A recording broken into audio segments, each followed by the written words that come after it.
Assalamualaikum warahmatullahi wabarakatuh. Alhamdulillahi ala nawali. Wassalatu wassalamu ala sayyidina Muhammadin wa ali. Amma ba'du.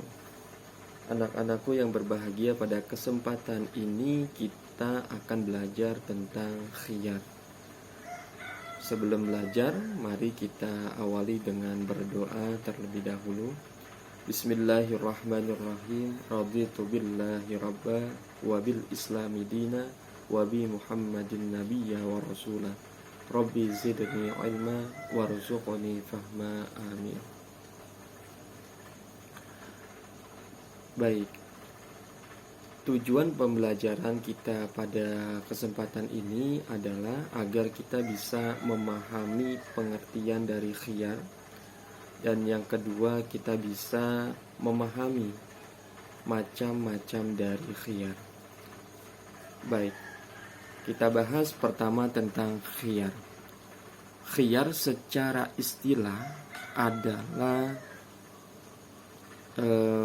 hak penjual dan pembeli untuk meneruskan transaksinya atau membatalkan transaksinya. Nah, itulah disebut dengan khiyar. Sedangkan secara bahasa, khiyar itu adalah pilihan.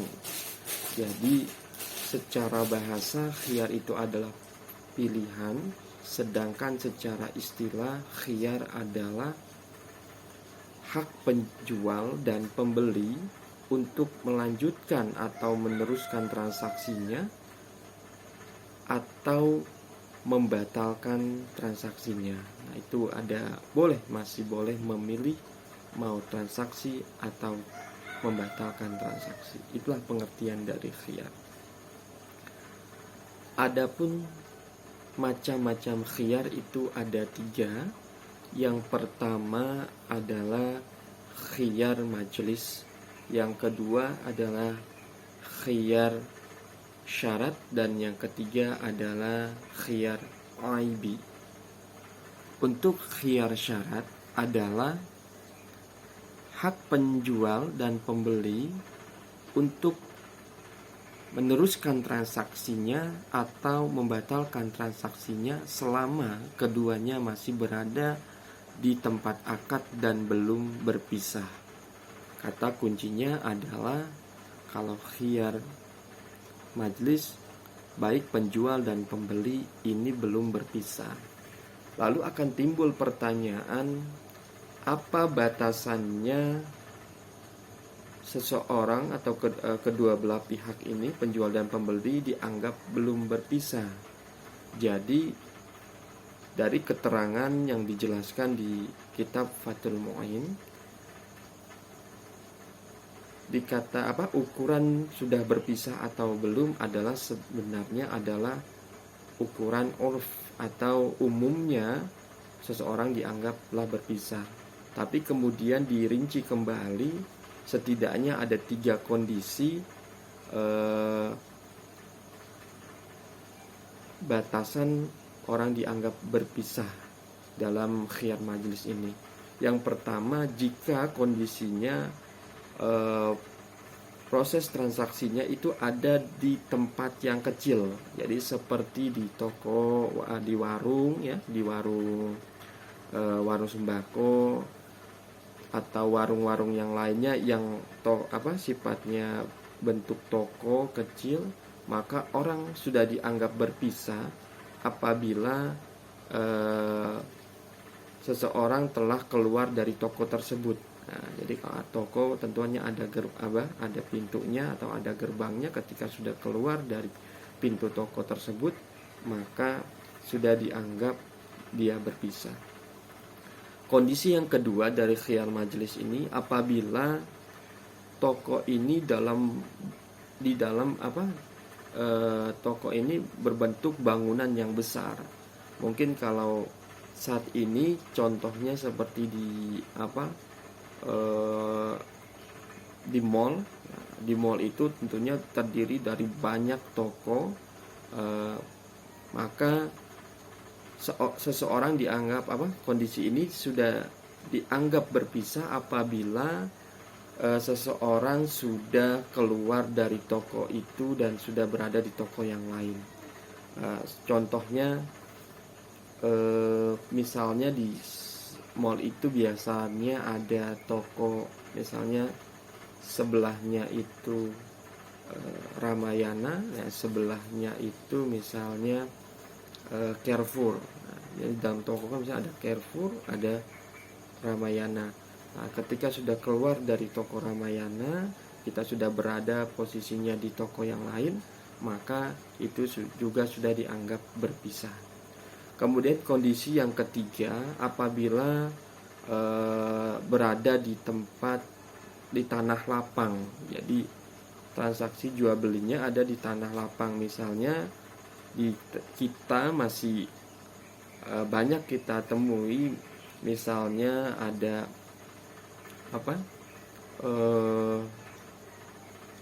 pasar kaget ya, bisa kita misalnya hanya ada setiap hari Minggu atau setiap hari Sabtu. Nah, itu kan tidak berbentuk toko, hanya hanya meja-meja saja, berada di kondisinya di tanah lapang. Maka seseorang sudah dianggap berpisah apabila sudah membalikkan badannya dan sudah berjarak antara penjual dan pembelinya kurang lebih 3 hasta. 1 hasta itu kurang lebih ukurannya 45 cm. Jadi kalau 3 hasta jadinya 135 cm. Jadi kira-kira sudah 1 meter lebih 35 cm, itu orang tersebut sudah dianggap berpisah ya. Jadi kalau sudah berpisah, maka konsekuensinya sudah hilanglah hak dari khiyarnya, artinya sudah tidak boleh memilih melanjutkan atau membatalkan transaksinya. Nah, itu adalah kondisi dari khiyar majlis. Jadi selama penjual dan pembeli belum berpisah walaupun lama misalnya, maka keduanya akan tetap memiliki hak khiyar. Ya, sebagaimana hadis Nabi Muhammad sallallahu alaihi wasallam, al-bay'ani bil khiyari ma lam yatafarraqa. Ya, kedua belah pihak, penjual dan pembeli, boleh memiliki khiyar, masih memiliki khiyar malam yatafarraqa, sebelum keduanya berpisah. Itu penjelasan dari khiyar majlis. Dan yang kedua adalah khiyar syarat. Khiyar syarat ini adalah hak penjual dan pembeli untuk meneruskan transaksi atau membatalkan transaksinya dengan syarat, ya, dengan sebuah syarat yang dimana syarat itu memiliki jangka waktu tertentu, maksimalnya 3 hari. Di mana Nabi Muhammad SAW bersabda, anta fi kulli sil'atin ibta'ataha bil khiyari salasa layalin. Jadi engkau boleh berkhiyar di setiap barang yang kita beli selama 3 hari 3 malam. Jadi ini contohnya, misalnya untuk yang khiyar syarat, kita ingin membelikan pakaian untuk adik kita. Kita punya adik, ingin memberikan pakaian untuk adik kita untuk hadiah misalnya. Kemudian kita beli di sebuah toko pakaian, tapi kita ragu apakah pakaian ini muat atau enggak, ya kan, sedang apa enggak. Nah, itu kemudian kita bilang ke penjualnya, Pak, saya coba dulu untuk adik saya, mau suka atau tidak, muat atau tidak. Kalau memang nanti adik saya tidak suka, maka saya boleh tidak jadi beli ya Pak ya misalnya. Nah, kondisi ini disebut dengan syarat ya. Nah, maksimal waktunya adalah 3 hari. Dia di situ mau ditentukan waktunya besok kembalinya, atau 2 hari, atau belinya pagi baliknya siang untuk menentukan jadi atau tidaknya.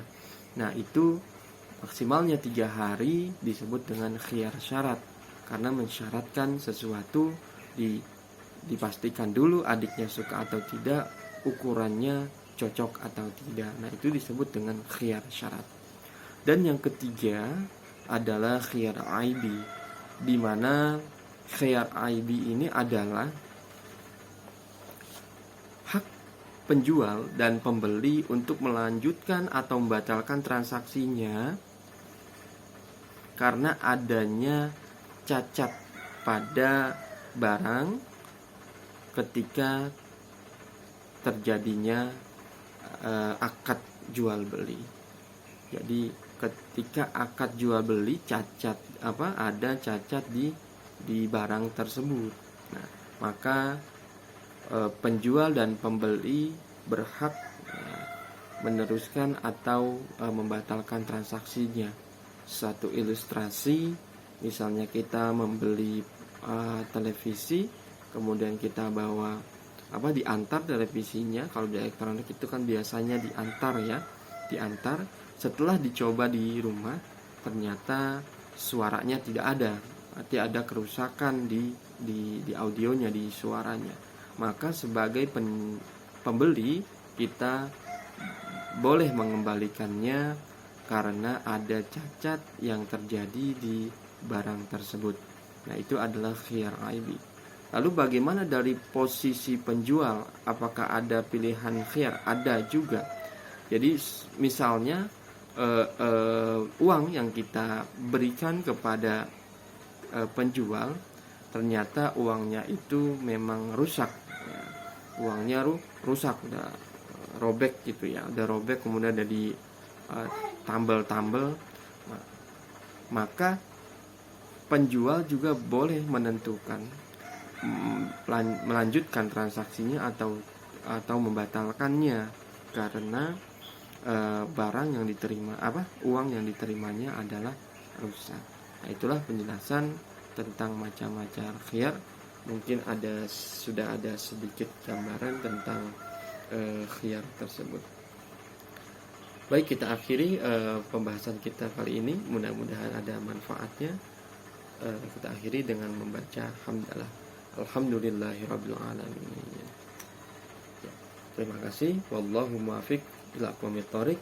Wassalamualaikum warahmatullahi wabarakatuh.